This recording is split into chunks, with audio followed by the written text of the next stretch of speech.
right, we're on. Welcome everybody to, it says live. Welcome everybody to Eye on the Empire.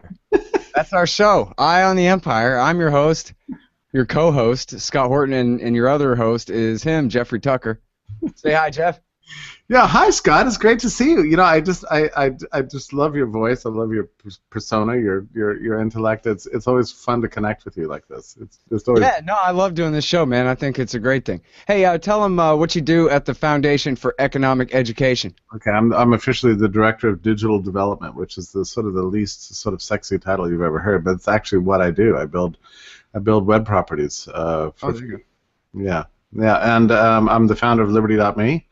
And you know, I hang out there, and Liberty.me became very useful for me, I must say, over the weekend. You know, after my absurd it wasn't absurd, it was real jail time, and yeah. after I escaped from the prison bars, I immediately posted on Liberty.me and reached the multitudes. It was very cool. So I got to see like my dream, you know, come true in a way. That's what I wanted Liberty.me to do, to be able to Right. sort of emergency. All right, well, stop and rewind a little bit. What were you doing in the pokey?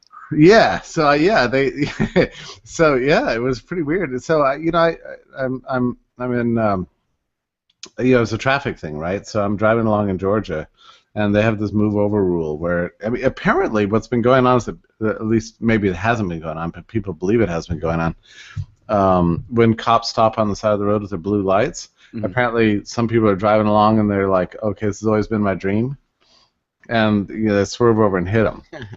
Okay. Yeah. Yeah. I'll listen to your little laugh. Listen, hey, who among us has not dreamed of doing such a thing? But how many times that actually happened deliberately, though? That's the question. Maybe never. Of course, we all want to. No, of course as Louis C.K. would say, of course we would never do such a thing. No, we wouldn't do it, but we would consider it. And yet.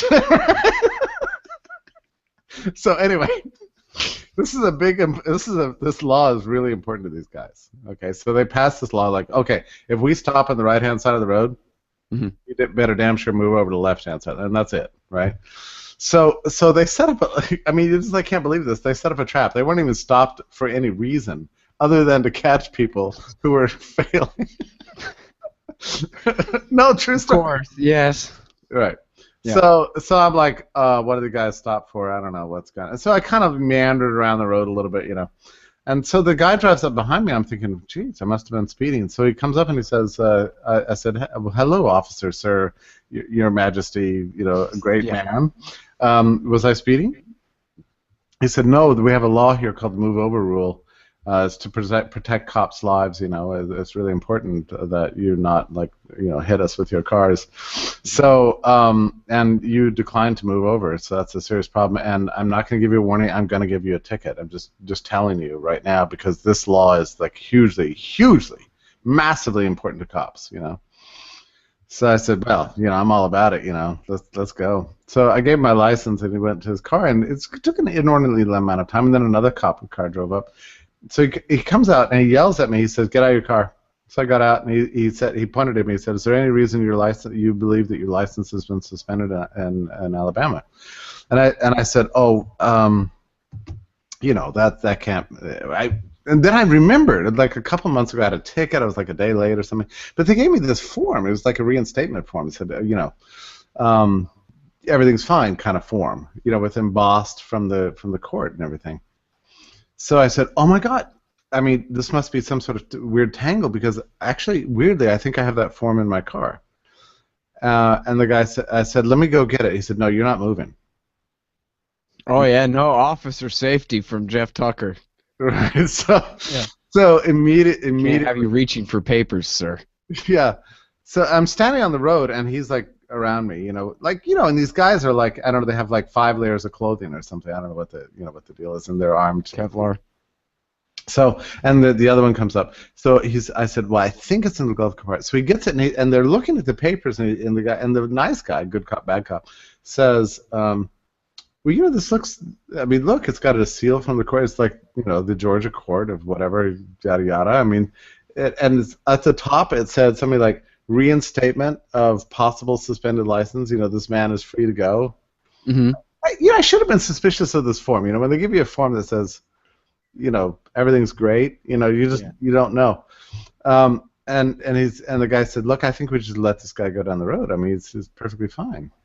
And the other cop's like, I don't know. Looks like suspended license to me. And then he said to me, it's awesome, right? He said, put your hands behind your back. I'm like, what? Are you about to arrest me? He said, put your hand. So next thing you know, I'm in handcuffs and they're clamped really tight. Ooh. And so he drags me to the car and puts me in the car, and I'm just like melting. I was like, why is this happening? So then they searched my car completely, just like inside and out. And somebody on Facebook said to me, "Why did you let them do that?" Like what? Why did I didn't let them arrest me. I mean, what? Libertarians have this weird view that if you just kind of like object, no, my rights. Yeah, no, once you're under arrest, they're not even searching your car. Now they're just taking an inventory of your property. Yeah. So that when they impound it, they make sure we know exactly what you had so that you don't complain later that what you had is missing. Yeah, and then they brought me a bottle of pills, and they were very upset that it was unmarked. Well, this is like a little thing that stops a hand trimmer. I've been taking it since I was 15. It's just a little nothing. But it was unmarked. I buy them in bulk through black market, dark market drug markets abroad. But anyway, and they were in an unmarked pill bottle. And so he's like, well, these are not regulation. I was like, wait, is there a law that says you have to actually have a regulation? I don't know. But fortunately, he sort of started kind of warming to me in a way. So he let me keep the pills. He was going to confiscate them. Well, it turns out they were actually searching for drugs, right? They love to find drugs more than anything else. So, I'm going on too long with the story, but the point is, they impounded my car, took me down, threw me in jail, behind bars or whatever. And I made a couple phone calls, they started kind of, and the dudes at the jail were actually kind of like amused by me in some way, and let me get away with more than I should have, So I was sitting outside. You're the only guy in there in a bow tie. Yeah. So they searched me pretty completely, but after I had almost all my clothes off, it was funny when I started taking off my collar apparatus. The guards were like freaked out, like, why is there so many parts to your shirt? It was funny. But I was sitting in the swivel chair outside and making phone calls, and then I reached into the bag that had all my property, and I started taking like selfies, and they had a sign up that said no whining, no complaining, no crying, and it made me laugh, so I wanted to get a picture of it, so I started holding my phone up, and the guard comes up to me, he goes, I don't know who you think you are or what you think you're doing, but you can't be like grabbing your property out of your bag and be like taking pictures in the jail. All right, you're in jail. All that stuff belongs to us. You're nothing but like a prisoner. Okay, so like, figure this out. With the tourist stuff. So, and he said, as a matter of fact, why don't you just get back in that cell? You're kind of annoying me. So I went back in the cell. Good times. I think me and everybody else listening can absolutely picture this situation. Jeffrey Tucker in a jail cell. Well, and it was funny too because and so then the cop had to get like a phone call from the other state, agents, bureaucrat or whatever. And I wanted to listen to the phone call, but the guards were outside having some raucous conversation about Saturday night's football game or something. And I said to them through the jail cell, I said, "Hey guys, could you hold it down a little bit because I'm trying to like listen to what they're saying about me over there?" And the guy comes over and says, "What is with you? I mean, like, we can have all the conversations out here we want to have. You don't have any right to shut us up, and listen to the conversation. So, just forget it, buddy." So they started talking louder and louder. It was all a little bit amusing, but I was released, 4 hours later or something like that on bail. But I was really sad because there was a guy who came in after me, and no, I mean there was no kind of like you can't. He was this Hispanic man, and he was not allowed to swirl and grab his property and take selfies and anything like that. They really roughed him up, and they found in his pocket a couple of marijuana flakes, and they charged him with a felony on the spot. Bringing illegal narcotics into a correctional institution was the charge. And when they found it, they were just thrilled, and they started high-fiving each other. We got ourselves a felon. We got ourselves a felon. You know, they were just all happy about it. Yeah. So Just a little bit of shake in his pocket, huh? yeah, yeah. And I was like, pocket lint, basically. yeah. And I said to the guy, you know, who was the guard who's fairly sympathetic to me, and we had some, you know, warm, tender moments. You know, I said, you know, I mean, you probably got kids. You know, they smoke pot. Probably you do too. Everybody I know smokes pot, right? Everybody but me, right? I said, how do you stand this? How do you stand here? How do you stand to watch this nonsense go on every day? He goes, hey man, I'm just doing my job. Yeah, exactly. You know, and in that phrase, I'm just doing my job, I realized it's like a tick. They all use it. You know, the clerks, the warden, the guards, the police, everybody uses that phrase. Just doing my job. Yeah, exactly. And of course they know that that's no stand-in for morality, really. It's just, you know, hey, look, what I do is not illegal. In fact, it is the law, and so I don't want to hear anything about right and wrong. Only what's on paper or what's not is, you know, their system. That's it. I think, you know, it reminded me, Scott, a little bit of like in war. You know, like the whole thing is so terrible and so awful. You're like killing human beings, you know, that you don't know, and just murdering people, and that's what you aspire to, you know. And the only way you can sort of deal with this psychologically is to believe, I guess. I mean, you know more about this than I do. That it's just weirdly an obligation that's been imposed on you. It's just like circumstances of life. Life's kind of shitty, and you know, this is what happened to me, and this is what I do, and therefore I bear no responsibility for it. Am I right about it? Is there an analogy there? Yeah, no, I mean, I think that's exactly how it is, and it's the same thing for, you know, say people in the arms industry or whatever, who they know the Soviet Union is gone. They know they're not really defending America, but hey, whatever, man. Congress and the military want to keep buying these weapons, so I get to, you know, make a good salary, you know, as a Lockheed executive or whatever it is. Yeah. And take care of my family that way, whatever. Let me know when they outlaw it, and I'll go do something else. But until then, you know what I mean? It is what it is. It's like, yeah, you have to see that movie where they're the lobbyists for the tobacco, the gun, and the alcohol industries. You know, thank you for smoking. I've never seen it. I've always wanted to. It's actually a really great flick. Yeah, I want to see it. But yeah, you know, that's the deal. Hey, man, this is the game. This is how we play it. So, you know, that's all the legitimacy you need. You don't need any more than that. So, you know, basically. Yeah, there's a kind of a like an absence of idealism. You know, it's like at some point you become an adult and you realize, you know, the world's just a horrible place, and you know, you just got to play along and you just go along with it. And that seems to be what everybody in the entire system was doing. I mean, I you know, they released me. I finally got my car back, and you know, whatever, and so I had to get my license. They stole my driver's license, right? So I had to go to the driver's license place today. Entered into another Kafkaesque, you know, bureaucratic, you know, nightmare. You know, this phone call, that phone call. It was another, you know, 18 pieces of paper. You know, how many pieces of identification do we need in this country? By the way, I mean, it's just crazy. I mean, like I had a stack of stuff like this high just to like prove my existence or something. Oh yeah, no. Believe me, man, I've been paying thousands of dollars, jumping through hoops of fire, paying lawyers, trying to get legal in California and get my license unsuspended there so that I can get my... Oh, man, nah, dude, I don't even want to talk about it. It's a Kafkaesque nightmare is exactly what it is. And you know what? Like, if I was the dictator, the first thing I would do is abolish inspection, registration, and driver's licenses. Everybody gets a driver's license free in the mail until you're guilty of vehicular homicide. Then we take it back. Otherwise, the fact that people have to spend days and days, and during business hours only. Oh, right? Absolutely. Government doesn't stay open late for you to go there after work. You have to basically lose your job in order to go and sit there and pick a number and sit there for an hour and a half to get to the window to get told to piss off. You know, like living in the movie Brazil or something. It's horrible. Exactly. And you can't get you gotta have a social security card to get a driver's license, but you gotta have a driver's license to get a social security card, and you have to have a passport to get both, and this, that, and the other. Well, I tell you what, if anybody's listening right now, I mean, I would strongly suggest that you immediately get one of these. Yeah, and then use it and never come back. this. Go somewhere horrible so you can be free. But that's not really what I meant. But I see your point.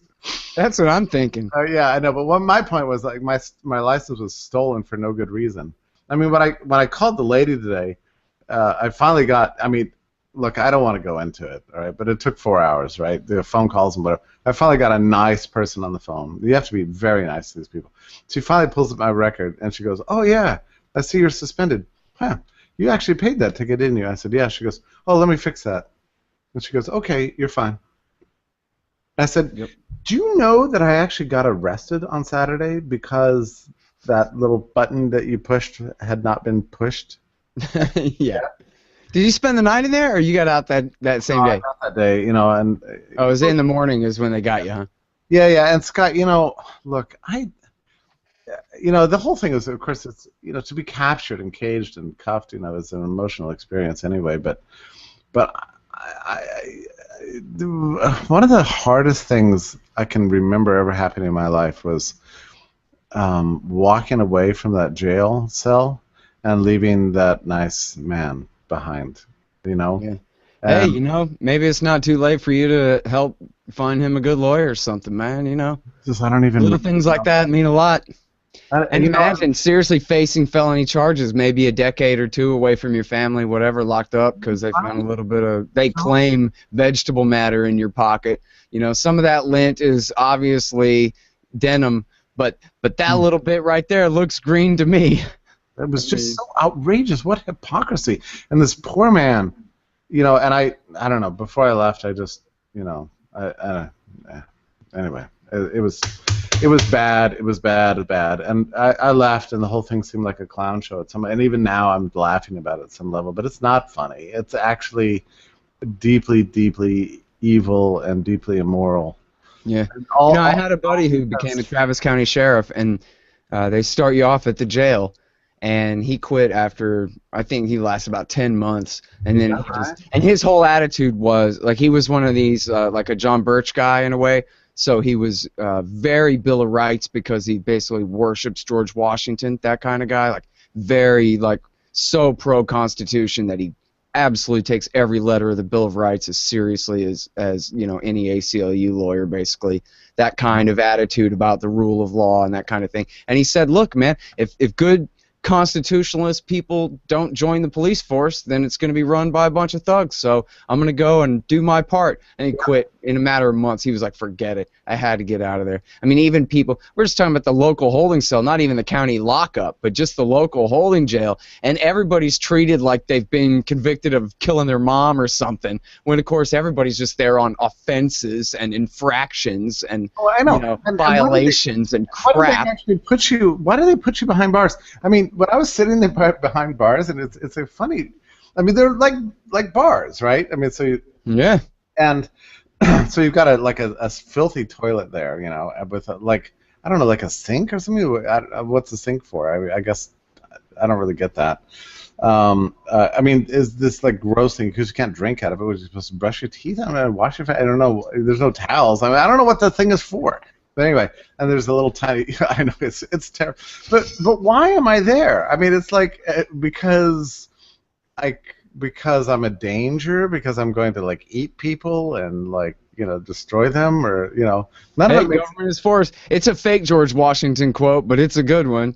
Government is force, and it's not reason or eloquence. It's violence, man. That's what it's about. Is making you do stuff. And, I was just thinking earlier today, a friend of mine was working at a Quickie Mart. This is 10 years ago or something. He worked at a Quickie Mart. It's right at shift change. There's 1 million customers in there. The other cashier is coming in to replace him. It's, 6 o'clock, total rush. And this girl, who is the oldest looking 20-year-old girl in America, comes in to buy a 12-pack of beer. He sells her the beer, and then, never even mind of how they ruin this guy's life, how he had to spend really years dealing with the fallout and the consequences of this. Some time actually in jail, but then parole and probation and meetings and selling under. For selling? Yeah, and of course, but then, so here's the part that really gets me. This girl, like, this is her job. She's so freaking proud of herself, she can't stand it. That this is how she's making the world a better place, is going around being a volunteer, probably, working for the cops, entrapping Quickie Mart clerks on a judgment call in a hurry to see if she can trick them into selling her a beer. You know, not PCP, a beer. And anyway, so, but the point is that this is the state that the liberals never have to grapple with, the actual enforcement part of all their dreams coming true. Right? Who could argue that the government doesn't have the authority to ban drinking at a certain age, and for that matter, ban selling alcohol to people lower than a certain age? But then what's the next step? The next step is entrapping some innocent guy, right? Same thing as the move over rule. Did Jeff Tucker actually endanger a cop in the middle of an emergency helping someone? No. They just set up the thing to entrap you. It's just like they make the paint for the left turn lane too short, so everybody lines up, crosses the yellow line anyway to line up for the left turn lane, and then they bust you. $250 for going over the solid yellow line. Right, yeah. And then, in fact, there's a couple places here in Austin where you can tell that they've now moved the yellow line back. Not like you got your money back, all the people who got their ticket for lining up where the line should have been in the first place. Well, that's the thing. I mean, like this. I hate government. I hate them. Oh, Don't get me. You get me started on the lanes on the roads, and I'm off. Yeah, sorry, I stop right now. That's an amazing insight. The whole thing is ridiculous. Dude. My friend Anthony, I mean, they put him through hell for years for this, for selling a beer to a girl that went to entrap him. And what does her mom and dad say? This is like, this goes on her college application? That like, check out my extracurricular activities. My job is ruining Quickie Mart clerks, seeing what I can do to get them locked in a cage by tricking them into selling me a beer. You know? Yeah, society. This is what people believe in. This is what they're about, you know? Making a difference. But you're right. I mean, every law is ultimately enforced this way. And, you know, I think about, you know, it's an interesting thing because we watch a lot of YouTubes nowadays where we see cops, like, surround a person and the person just freaks out and starts to run, you know? Or just go, or object, or, you know, do something, and then they get tased, and then they start freaking out and going, leave me alone, and then they can't control them, so they, you know, eventually they kill them or whatever the thing is, or beat the hell out of them. I totally get that. I mean, it's the hardest thing in the world. I mean, like, psychologically, like, I'm pretty mild-mannered, you know, but, you know, there's that moment where they say, put your hands behind your back, and you suddenly realize, oh, my God, I'm about to be captured. I mean, I'm going to be captured. You know, and you have to ask yourself. I mean, it's an interesting thing because it touches something deep within the human spirit. Yeah, you got to suppress that fight or flight because you know they'll kill you, man. They will. I mean, and we're so hardwired to be free. You know, that's the whole point of life is to get away from those people who would like take away your volition. I mean, that's what we all do. I mean, that's. And then, you know, but here's the other thing, too, man, is you've got a very high IQ, a high level of education and experience and context for all this stuff, but there are a lot of people who have no education, no money, no real understanding. Wow. They don't really get the process. What does it mean? They've heard it a million times on TV, and they still don't know what it means. Anything you say could be used against you in court later, that kind of deal, where this is a multiple-step process. Right now, your only job is shutting your mouth. They don't. They think, well, I got to get out of this, so let me talk my way out of this, and they end up being manipulated into saying a million incriminating things that end up being used later. You know, I'm suddenly realizing that were they supposed to read me? Were they supposed to read me like rights? Well, no, only really only if they were questioning you for, you know, any statements that they would want to use against you later. I mean, they don't necessarily have a mandate to read you your rights. Just they can't use any statements that you give them against you later if they didn't. That's okay. Because I mean, like, so yeah, they weren't interrogating you or suspecting you of anything. They already had you on your violation, and that was it. So. I mean, they just grabbed me, stuffed me in the car. Yeah. But you know, when they say torture doesn't work, what they mean is torture doesn't help get valuable anti-terrorist intelligence. But torture does work for getting somebody to say whatever you want. Even the very strongest man, you tie him down and make him helpless and hurt him, it ain't going to take very long before he gives in and says, okay, fine, yeah, my best friend Saddam Hussein taught me how to hijack airplanes. What do you want, you know? And that's exactly, hey, that's part of how they got into the Iraq War, was they tortured that guy al-Libi into saying that the anti-terrorist training camp in Iraq was an actual terrorist training camp, when of course it was to practice killing terrorists on an old airplane fuselage. But anyway, the point is, this principle you can dumb it way, way down and it still applies. And I learned this in Psychology 101 in junior college, man, community college here, about how you get false confessions out of people. And a cop can get a false confession out of somebody unless you're, you know, really well versed in the process and the context and what it all means, very well grounded. They can buffalo somebody into making up a story without even laying a hand on them. Never even mind like MK Ultra, sensory deprivation, high-tech, no-touch torture. We're talking about just two big, fat, stinky pigs with bad breath and a hot light in a small room saying, admit it, admit it, admit it, admit it, admit it. And people will say, okay, fine, I was the one. I did. I killed her and him, and here's how I did it. Just let me out of this room. And then so, like in economic terms, right, they'd say the cops figure out how to shorten your time preference all the way to 1 moment. I got to get out of here now. And so any thought of a trial coming up in 3 months where they're going to use whatever you say against you later and lock you up for the rest of your life, never even mind that. At this point, you're just got to get out of here. And worry about that later. And they get so many false confessions out of people that way. I totally get this. I mean, I understand, and you have to kind of like actually have experience to sort of get this. But when you're captured, like when I had my hands, you know, and I mean, I don't know if it's ever happened to me, but when you have your hands behind your back and the handcuffs are really tight on you, you've lost some like fundamental sense of control over your life. Yeah. And the first thing that you want to do is exercise some control. I mean, and so I kept trying to think of things I could ask them if I could do, you know. So one of the first things I asked for, and I didn't really even need to go, but I said, can I actually use the men's room? I mean, you know, can I just go over those trees over there? And they're like, no, you can't do that. And I said, and I was thinking in my mind, well, I don't really need to. I was just looking for some way to exercise some choice. Do you know what I mean? Like, it's not clear to me, like, why did I ask that? But I think it really stems from this desire to have some effective control over your environment. You know, Yeah. this is more than anything else. That's what you want. You want some sense of a little bit of freedom, and they deny it, you know, to you. And so, and I was thinking in my mind, well, what if I actually really needed to go? You know, what am I going to do in this cop? I mean, how would this happen? I would have to just, you know, I mean, it's terrifying.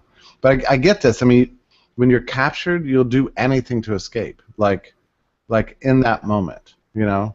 Yep. Just anything to get out of, and I can get that. I get that how torture works in that sense. I mean, just anything to change that sense that you're a captive animal. You know. Yep. A little bit of pressure will do it. Hey, by the way, as long as we're talking about the totalitarian police state, I've got some articles here I'd like to just mention at least. There's a new RAND Corporation report about self-driving cars. And of course, like a paranoid like you or me, Jeff, could have come up with this in an instant, but they're way ahead of us over there at the RAND Corporation. Just how much control of your self-driving car should the cops have? Answer. Why? Really? So they should be able to stop you? Huh? They should be able to stop, like... Oh, yeah. I mean, they'll just be able to. They'll just order your car. They won't even ask you. They'll just talk to your car. Or, hey, if there's an emergency and we need to park here, they'll just tell your car to move because they'll have the authority to tell your car to go park somewhere else. Or that's awesome. This, that, the other thing. So, I mean, it's pretty clear already. You're going to have the self-driving cars are going to try to force us all into which I don't know how the hell that's supposed to really be feasible in the real world. But anyway. Well, I don't. Yeah. I don't know. I mean, I'm impressed. It's a method of control right off the bat. I mean, that's how they conceive of it, as a centrally controlled kind of a thing, you know? Wow, that is so weird. I totally get that. I mean, so this is Rand Corporation that's just speculating about the future. Yep. That's pretty obvious. They could basically they can log into your car and make it perform the way they want. Right. And of course, they already have actually in some cars they have some kind of remote kill switches, or actually even microwave beams that they can shoot at cars to turn the engine off. Although I don't know how widely implemented those have been, but I have heard of those before in the past. You know, and then there's a new one too at Schneier. Are you familiar with Bruce Schneier, the computer security analyst guy? No.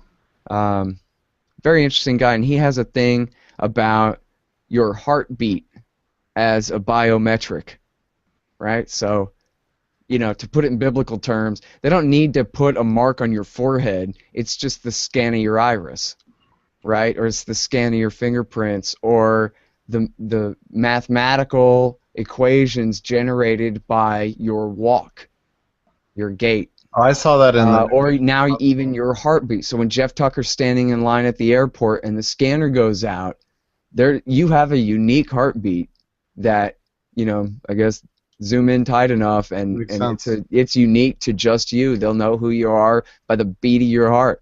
So you don't need a chip in your head or whatever. They have the chip in their computer. All they need is to be able to identify you as a unique individual, and this is the next. And then it leads to other chaotic things, because I mean, they use this technology, but they're fundamentally incompetent, and they have no incentive to get it right. You know. Right. So like in my case, it was just the fact that one agency of government did not efficiently communicate with another one, right? And once I got that solved, everything was fine. It was clear the whole thing was a mistake from the beginning. But the problem is there's so many layers of bureaucracy, and they don't talk to each other at all. So they use this technology in sort of wicked, coercive ways, but not rational ways. You know, it's ultimately you mentioned the movie Brazil. You know, that's probably one of the most sort of interesting, sort of accurate portrayals of the way statism actually works. By the way. It's very interesting to me because I haven't actually been charged with a crime, right? I still have a court date, and I have to, like, in October, I have to go to court. You could probably even get it dismissed, right? That it was an error, that you should have been reinstated by then. Yeah, I could get it dismissed if I got an attorney and then went back again. So first I have to plead not guilty and get another court date, and then come back with an attorney, and then so on. I mean, look, I'm going to end up paying the court fees and declare him guilty. I mean, that's what else you going to do? It's crazy. I mean, it's a waste of time. But meanwhile, though, Scott, here's the thing. So they kidnap me, you know, from the road for no reason, throw me in the back of a cop car, drive me, throw behind bars, and then, but the fingerprinting is not like the old days, and you have to actually be arrested to experience this, because I was arrested one time before, it was maybe 10 years ago, on a very similar sort of thing. This was actually, the first time was more real. I actually had failed to appear for a traffic ticket. But in those days, you put, they just, you know, it was like old-fashioned ink, you know, thumbs on the thing or whatever, you know, no big deal. But this time, they have scanners, right? So, and this took probably a total of 45 minutes. They scan, you know, the front of your fingertips, this part of your hand, this part of your hand, and then each individual finger, and in great detail, and take, you know, about 12 different pictures of your profile. And so they've got this complete record of you. I mean, like more intense and more thorough than any record government's ever had. This is all before ever having been charged, actually convicted of anything. I guess I was charged. I don't know how. I don't really even understand what the hell happened, but I wasn't convicted of anything. But now they've got, and I guess it was a public notification, so you could probably even look it up. But now their records have like everything there is to know about me. You know. And they can come in, they can, you know, track me, they can, you know. Well, and like you just said, including a bunch of probably incorrect information, too. Oh, sure, yeah. So hey, have you ever read Neil Postman? Amusing Ourselves to Death and Technopoly and The End of Education? No, I'm sorry. Should I? I don't remember if there's others. Anyway, you got to read Technopoly, man. You'll love it, because Yeah, I guess he's more of a conservative than a libertarian, but I guess he's a bit of a conservative in a classical liberal, conserve that kind of a sense, you know? You'd like him. Anyway, so he writes about technopoly means the complete surrender of culture to technology, and where instead of technology accentuating our culture, technology chooses our culture for us, and there's nothing that we can do to stand in the way of it. Basically, anything that can be invented and can be made cheap enough will be implemented, whether it's any good for us or whether it's not. Whether it's a double-edged sword or whether it's a single-edged all bad or whatever it is, and how there's basically no stopping it. And a huge part of what he talks about in there is kind of the redefinition of responsibility, and especially the way institutions and particularly government institutions can then outsource all their responsibility and decision making onto technology itself. And so that way it's never goofball's decision. He's just doing his job, and his job is to do what the computer screen says, and the computer screen says Tucker doesn't have a license, lock him up. And so, you know, sorry, that's what it says. And the same thing you hear at the airline counter, or the same thing you hear trying to get a driver's license. No. I mean, the computer says you're screwed, so there's nobody to appeal to. You know what I mean? It's all just arbitrary and I hadn't experienced this ridiculous. before, but that's exactly what it is. I mean, what their computers say is what the human beings do, and the tangles can be just impossible. And you know, ultimately, you have to find the one person who has the control over that thing, and it's actually very difficult. I mean, it took me so many phone calls today, and you know, sweet talking, and you know, just every manipulative tactic I could. And I finally found one actual human being who had control enough to be able to unclick this checkbox for suspension. Right. And then suddenly, like, the whole world opened up to me. It's like, oh. You know what? Isn't that something that everybody knows their whole life, too? That there's no such thing as law whatsoever, and that everything comes down to relationships with people in power. Oh, don't worry, man. My cousin knows a lawyer who golfs with the judge, or whatever it is. Or I'm screwed because my lawyer is not friends with the judge, and so I'm going away. The extent to which your personality and your niceness and whether they like you really matters is really, it's like awesome. I mean, it's funny to me, like the New Left always talks about the problem of privilege, social privilege and racial privilege and that sort of thing. I mean, there's no system that like illustrates the existence of privilege better than the state's system, you know? Right. I mean, they have total discretion to do what they want to do. And well, this is what when we talked about before about the Black Lives Matter movement, about why it is that cops pick on black people. It's not because they're all a bunch of, you know, white hooded goons. No. It's just because black people are much less likely to be related to a state senator. Right? Yeah. They're much less likely to know somebody who has some money, who has some power, who has a connection, who could possibly hold them accountable. And so pick for the low-hanging fruit, you know? And they're less likely to be obsequious when faced with, you know, capturing by the cops, which you know. Right. I mean, or even make the news at all if they turn up dead.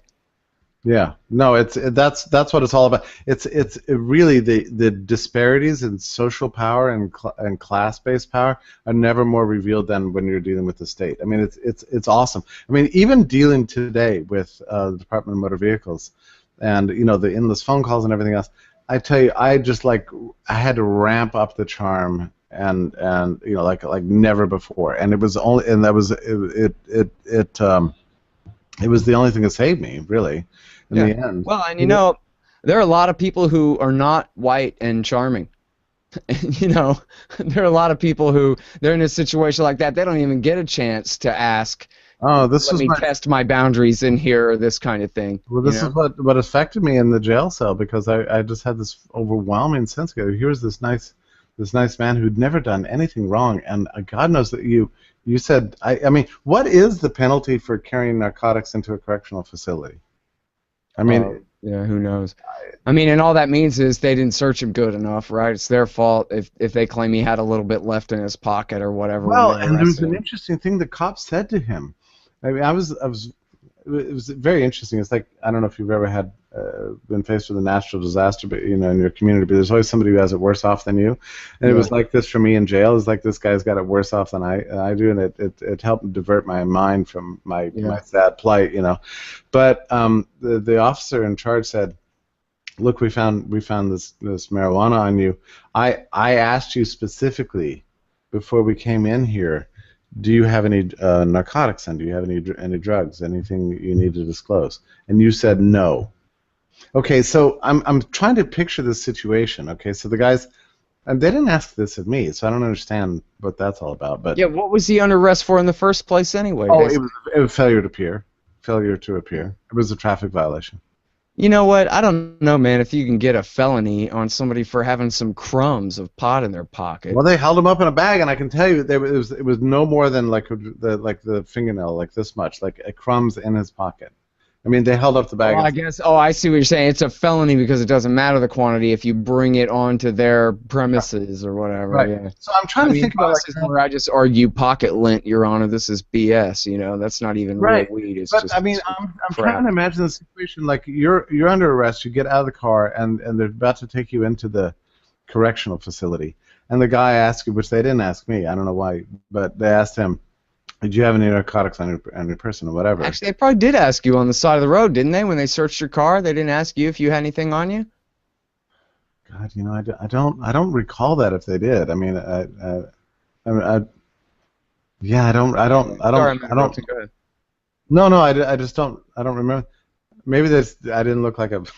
Maybe I don't look like a druggie. I don't know, but I'm trying to think like you're faced with this decision. So here's a guy who's like a normal person, right? Like apparently most normal people, smoke pot or something. I don't know, but he has to answer the question yes or no. Now, if he had checked his pocket, I mean, how do you? First of all, he's handcuffed, so how's he going to check his pockets? But I mean, I don't think he knew that it was on him. I'm almost certain of this because it was just flex. It was just a little bit of something, but if you had decided to even test to make sure, well, I don't know. Let me see, officer. I'm not entirely sure if I have narcotics on me, so let me reach into my pockets. I mean that's not the best signaling mechanism that you want at that moment. Yeah, weed isn't a narcotic anyway. Give me a break. Narcotics means derived from poppy plants, opiates. Yeah, and I'm not even sure that was the actual word, but it was illegal. Well, they like to lump it all together like weapons of mass destruction, Yeah, I don't know. But anyway, this guy had it way worse. And I mean, he was a failure to appear on a traffic violation. Like he didn't show up to the traffic court and at the right date, to do the thing or whatever. Next thing you know, his whole life is ruined. And he's gonna go to jail. I mean, he definitely I know he spent the night. I mean, probably he's out on bail, but there's gonna be a trial, and God knows, I don't know. I mean, so, here I am whining and wailing about that. Oh, by the way, I have massive access to social media. I've got Liberty Me where I could immediately publish my article. I've got this show that's gonna be watched by thousands of people, whatever. I mean, what does this guy got? I mean, he's just another flesh form out there, Yeah. Well, and there's about 5 million more of them out there too. Yeah, exactly. And his life is just as valuable as anybody else's, but he doesn't. Nobody cares about it. It's just it's just irrelevant. When I think about the millions in jail right now, it's who's everybody's forgotten about. And I'm sure there's a tragedy behind almost every life. Yeah. Man, I don't know. I hate politics, Jeff, but I miss having Ron Paul running for president. I know you do. You talk about it every time we talk. Well, the thing is, he'd be on TV, and he would always say the right thing about whatever it was. He'd always say the right thing. I got bored of watching him because I knew, or not really bored, but I knew I didn't have to bother turning up the volume because I knew that he was going to say something awesome. Whatever it was, I knew I could count on him to be the anti-demagogue, to be the ultimate anti-demagogue. I'll tell you what we need, freedom. That's what we need, sound money and freedom and peace. We don't need your plan. We don't need a stupid plan. We need freedom. And, everybody, I mean... Well, but anyway, I guess are you not persuaded that Donald Trump's going to make America great again? He's going to make you feel pride? He's going to make me laugh my ass off for the next 8 years, I guess. I mean, it's going to be a lot of tragedy, but it's going to be funny, too. Yeah, I mean, the guy's hilarious. You have to admit he's hilarious. Scott, you're going to feel pride in America, man. I mean, I can feel it, you know. I mean, you have not been feeling sufficiently proud of America. Man, you know, I have to admit I'm impressed by how easy the people are to be persuaded by somebody like him. I mean, I guess he's not exactly that mean. You know what I mean? He has a little bit of a optimistic kind of positive persona, along with the crazy and horrible negative stuff he says. He's not, you know, it's half we're doomed, but half we can fix it kind of stuff. But boy, people want to believe in the big man with the plan. Like, that's what we need, is a CEO to give us our marching orders and put us in line and make everything right. And the American right, I mean, what, 150 million people, they lean right that way. They do. If Ron was here, if Ron was 20 years younger and he was up there doing his very, very best, I think still Donald would just completely overshadow him with this demagoguery. It's just so much easier to pick on weak people than powerful people. You know what I mean? You know, our problem is them damn Mexicans. And people are like, yeah, because there are more of us than there are of them. What the hell is wrong with this, though? I mean, weren't we all taught in public? I mean, I don't understand this, because I think that, like, as bad as public school education is, they've been pretty good about teaching about the Nazis over the years. You know, about scapegoating of foreigners and the other, and how, you know, demagogic, you know, dictators, you know, rise up and try to, you know, blame all problems on some minority. And, you know, I mean, I thought we had been sort of acculturated against this, or at least be able to recognize this when it appears in front of us, but apparently not. No. You know? No, I mean, I remember reading when I was in high school, I saw a thing in the newspaper that said that 1984 is the second most popular book by a British author sold in America after The Hobbit or The Fellowship of the Ring. I forget which was the first. But then the second one was 1984, and it sold tens of millions of copies, right? And it's taken, to me, and when junior high school and high school kids read it, it's introduced to them as, this is explaining the blueprint of the perfect totalitarian dictatorship that would be the most difficult thing, or impossible even, to overthrow. Scientifically perfected, total control of humanity. It's a warning for, you know, what to never let happen to you, or something. Everyone knows that. Everyone's read it. Everyone uses the term 1984 this, Orwellian that, Big Brother this. But then they still embrace it. They embrace it all day. You know, you're going to have to entrap my friend the Quickie Mart clerk in order to enforce your drinking age? Fine, I don't care about him. Let him rot in a cell, dude. I want my drinking age enforced. You know, name your whim. The people, that's what they want, is power flexed, you know? That's what freedom means. The ability to boss someone else around, you know? This is America, dude. This whole incident has given me a lot of chance to reflect on my own attitudes towards populism, because people ask me, you know, are you a populist or are you not? And I don't know why it took so long for me to figure this out, but I realized that I'm very much a dedicated populist and a believer in the average person, insofar as they're a consumer, you know, out on the market, kind of buying stuff and shopping at Walmart and figuring out which is the best hamburger, and, you know, I think running their own lives. Yeah. I mean, the wisdom of the crowds is actually like sheer brilliance, and more brilliant than any intellectual. I mean, I'd take it over the thoughts of the greatest philosopher. I mean, the crowdsourced knowledge of average people just going about their lives is an awesome and inspiring thing to me. But the problem is, when you take the same people and give them political decision-making power, that's when you get, you know, the nasty stuff comes out. I mean, that's when brilliance turns to like true danger, when they get to decide over the regime. I mean, this is why I think ultimately people who love freedom can love it passionately and deeply and thoroughly, and be thoroughgoing populists in a world of liberty, but also be terrified and fearful about the meaning of the implications of democracy. Actually, I think we're experiencing that right now. I mean, the people who are really good at figuring out whether or not they want curly fries or straight are not so good at deciding what form of government we ought to be living under.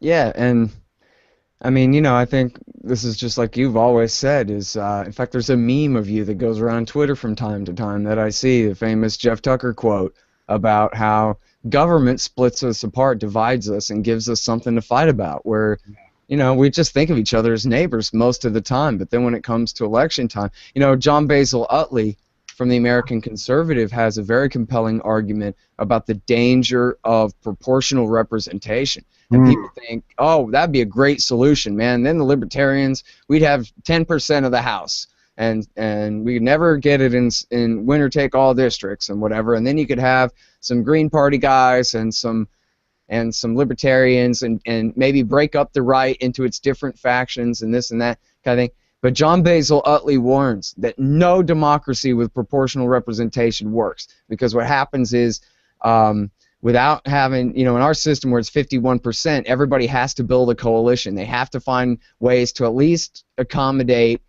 their side, or the other parts of their coalition, so that they can work against the other 50%, that kind of thing. But in proportional representation, everything gets defined to its lowest common denominator immediately. So then immediately becomes the Southern white conservative party versus the Northeastern white liberal party versus the black party versus the Hispanic party versus the gay party, whatever. And then everybody just goes to war, man. They go at each other's throats, and everybody uses government to beat each other over the head, even worse than the system that we have now.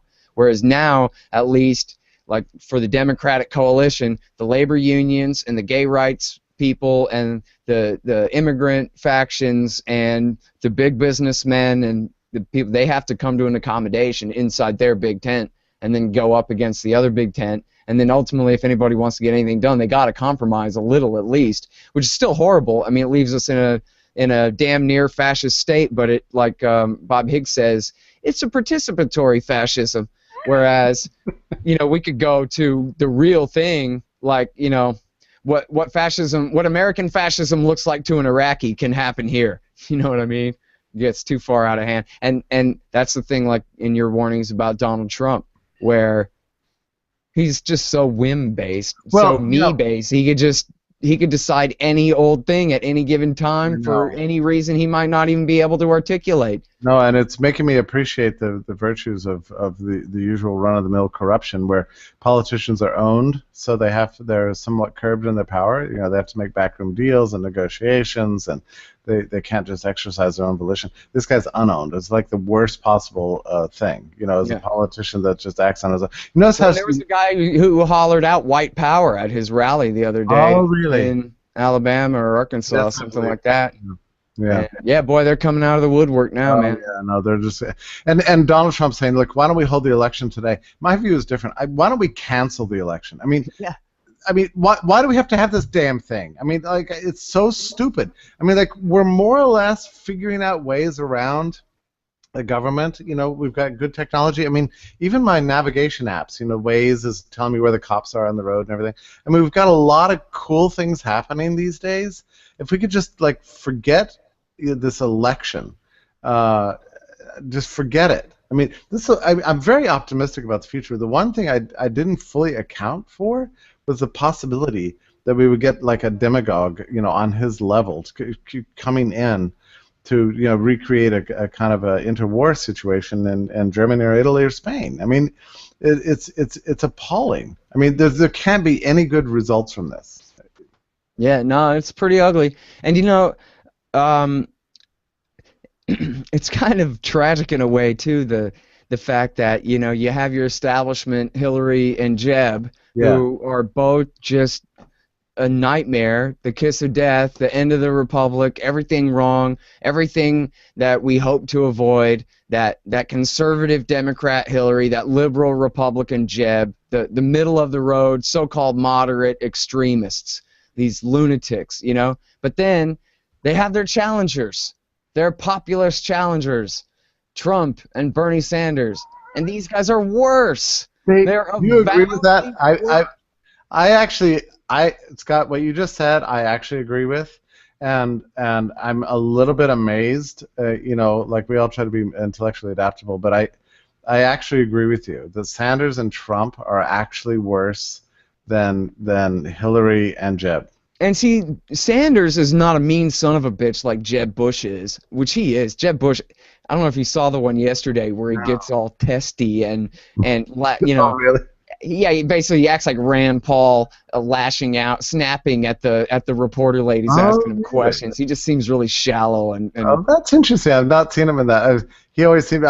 I mean, Trump is, if nothing else, is really bad. He really is. But Trump is a great sort of critic of his opponents. And he called them low energy. It was like, oof, just it was just a devastating.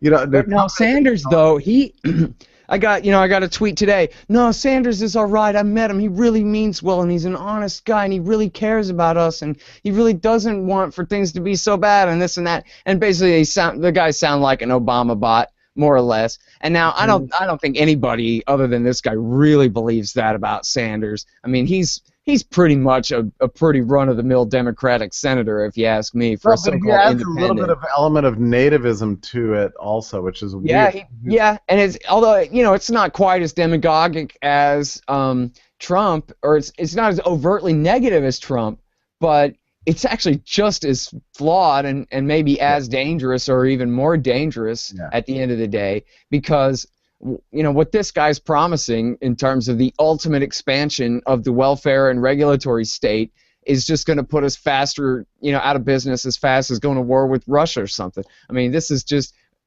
like he says, free college for everyone.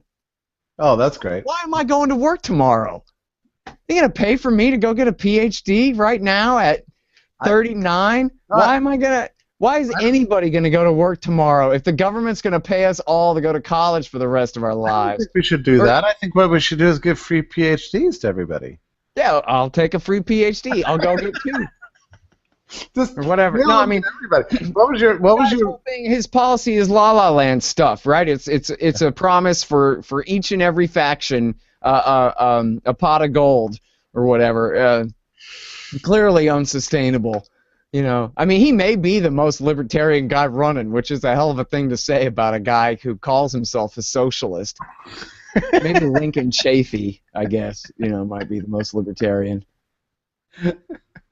But the numbers of people, and you know what, the media's not really giving Sanders his due. If the media was paying attention to him like they're paying attention to Trump, he would be doing way better right now, and he's already doing too good. He's already doing scary good. I've never believed that Hillary Clinton could be president. I'm not sure why, but no, she's not electable. I just have always had the sense that this woman could not become.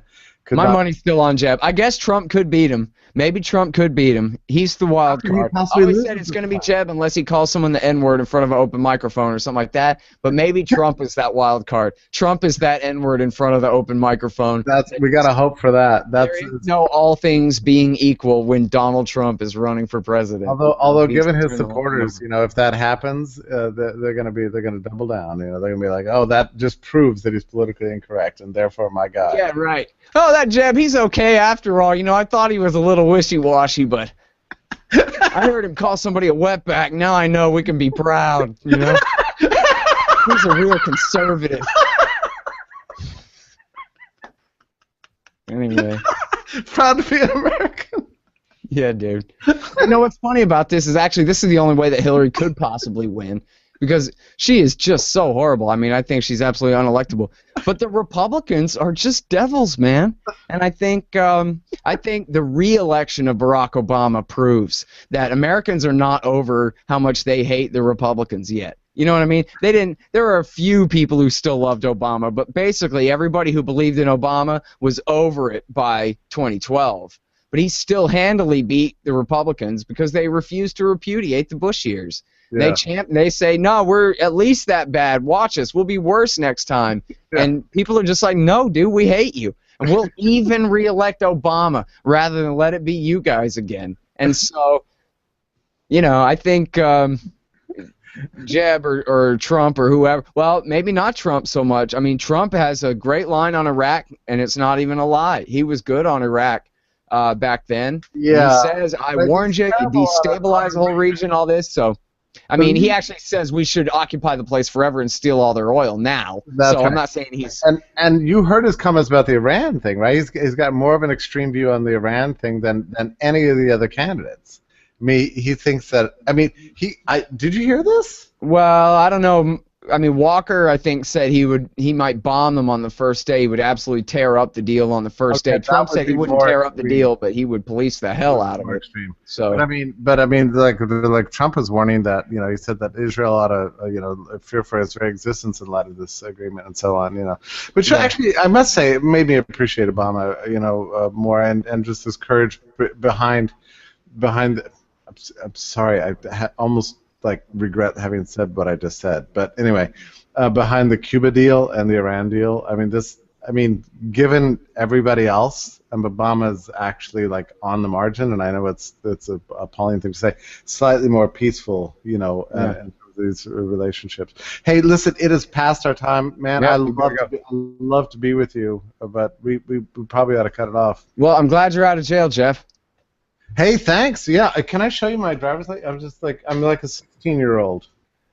Oh yeah, there you go. Yeah. So I'm like, it's like I got, they gave it back to me. So I'm deeply grateful to the government today. Yep.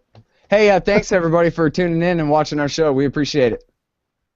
All right, Scott. Good to see you. Take care. Bye, everybody. Thanks. Bye bye. That's awesome, right? He said, "Put your hands behind your back." I'm like, "What? Are you about to arrest me?" He said, put your hand. So next thing you know, I'm in handcuffs and they're clamped really tight. Ooh.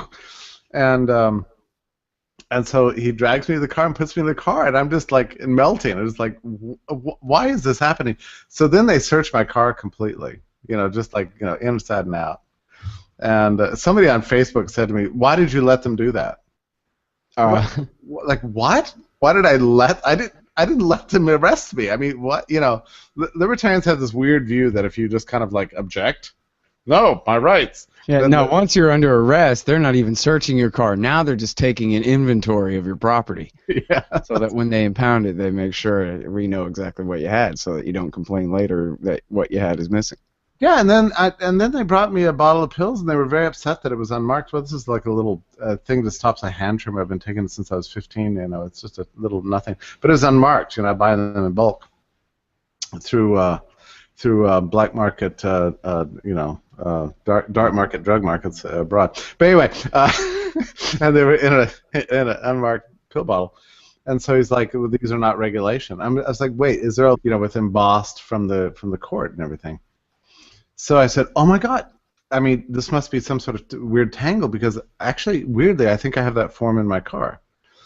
And the guy said, "I said, let me go get it." He said, "No, you're not moving." Oh yeah, no officer safety from Jeff Tucker. Right. So immediately Can't have you reaching for papers, sir. Yeah. So I'm standing on the road, and he's around me, and these guys are I don't know, they have 5 layers of clothing or something. I don't know what the deal is, and they're armed. Kevlar. So, and the other one comes up. So I said, "Well, I think it's in the glove compartment." So he gets it, and they're looking at the papers, and the nice guy, good cop, bad cop, says, "Well, this looks. I mean, look, it's got a seal from the court. It's the Georgia court of whatever, yada yada. I mean, and at the top it said something like, reinstatement of possible suspended license. This man is free to go. Mm-hmm. I should have been suspicious of this form. When they give you a form that says, everything's great. You don't know. And the guy said, "Look, I think we should let this guy go down the road. I mean, he's perfectly fine." And the other cop's like, "I don't know. Looks like suspended license to me." And then he said to me, "All right, we're on. Welcome everybody to, it says live. Welcome everybody to Eye on the Empire. That's our show, Eye on the Empire. I'm your host, your co-host, Scott Horton, and your other host is him, Jeffrey Tucker. Say hi, Jeff.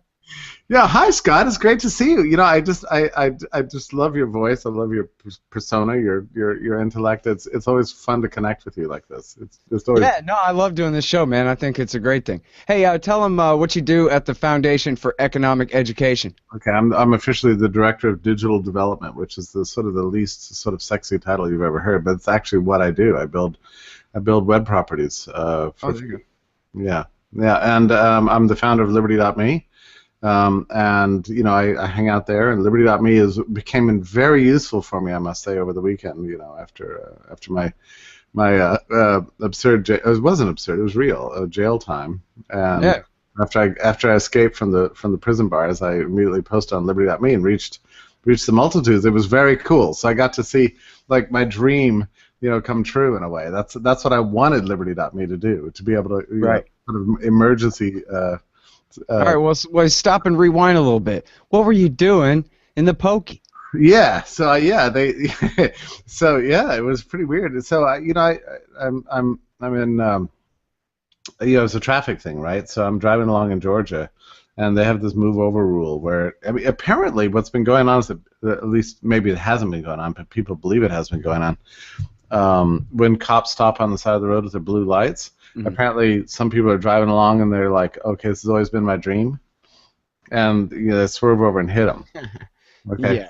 Yeah, I'll listen to your little laugh. Listen, hey, who among us has not dreamed of doing such a thing? But how many times that actually happened deliberately, though? That's the question. Maybe never. Of course, we all want to. No, of course as Louis C.K. would say, of course we would never do such a thing. No, we wouldn't do it, but we would consider it. And yet.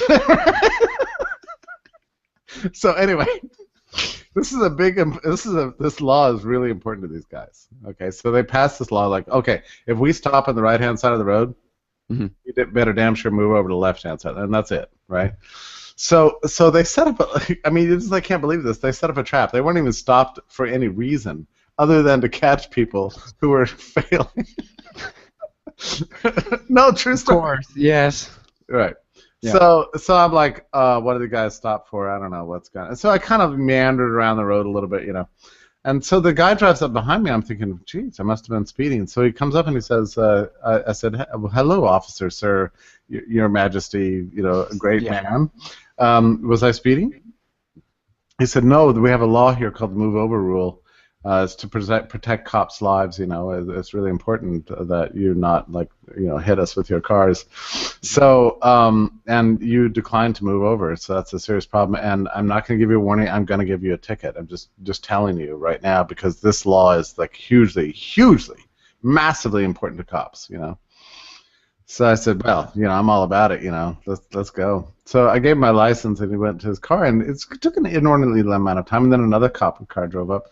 So he comes out and he yells at me. He says, "Get out of your car." So I got out, and he pointed at me. He said, "Is there any reason you believe that your license has been suspended in Alabama?" And I said, "Oh, that can't." And then I remembered, like a couple months ago, I had a ticket. I was like a day late or something. But they gave me this form. It was like a reinstatement form. It said, everything's fine kind of form.